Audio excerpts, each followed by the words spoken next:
ఆంధ్రప్రదేశ్ రాజకీయ వర్గాల్లో చర్చనీయాంశంగా మారాయి. అనకాపల్లి జిల్లా నక్కపల్లి మండలం వద్ద ఉన్న వేంపాడు టోల్ ప్లాజా సమీపంలో జూలై 4వ తేదీ శనివారం సాయంత్రం 7 గంటల సమయంలో రావణ్ను అదుపులోకి తీసుకున్నట్టు వెల్లడించారు. అనంతరం ఆయన్ను గన్నవరం పోలీస్ స్టేషన్కు తరలించినట్టు తెలిపారు.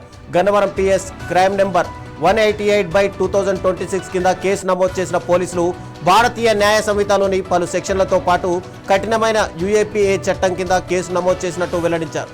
అరెస్టుకు సంబంధించిన సమాచారాన్ని రావణ్ భార్య బచ్చల కుమారి అనుషకు ఫోన్ ద్వారా తెలియజేసినట్టు పోలీసులు పేర్కొన్నారు. ఈ మొత్తం వ్యవహారంపైన గన్నవరం సబ్ డివిజన్ డీఎస్పీ అమ్ములు అధికారికంగా వివరాలు వెల్లడించారు. రావణ్పై నమోదైన కేసులు, తదుపరి చట్టపరమైన చర్యలు మరింత స్పష్టత రావాల్సి ఉంది.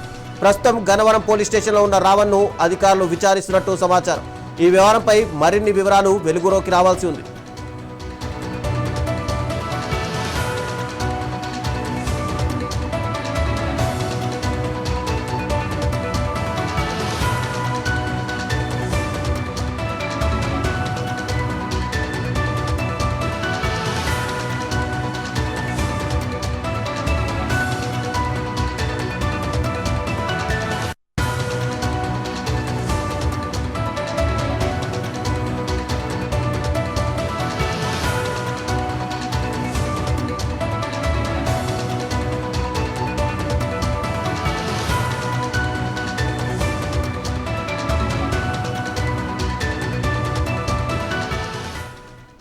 ఆంధ్రప్రదేశ్ రాజకీయాల్లో చర్చనీయాంశంగా మారాయి.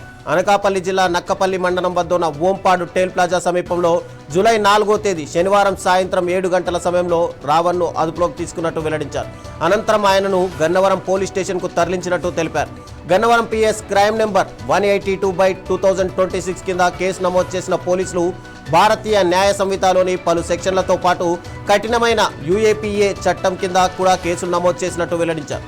ఇక అరెస్టుకు సంబంధించిన సమాచారాన్ని రావణ్ భార్య బచ్చలపురి అనుషకు ఫోన్ ద్వారా తెలియజేసినట్టు పోలీసులు పేర్కొన్నారు. ఈ మొత్తం వ్యవహారంపైన గన్నవరం సబ్ డివిజన్ డీఎస్పీ అమ్ములు అధికారికంగా వివరాలు వెల్లడించారు. రావణ్ పై నమోదైన కేసులు, తదుపరి చట్టపరమైన చర్యలపై మరింత స్పష్టత రావాల్సి ఉంది. ఇక గన్నవరం పోలీస్ స్టేషన్లో ఉన్న రావణ్ను అధికారులు విచారిస్తున్నట్టు సమాచారం. ఈ వ్యవహారంపై మరిన్ని వివరాలు వెలుగులోకి రావాల్సి ఉంది.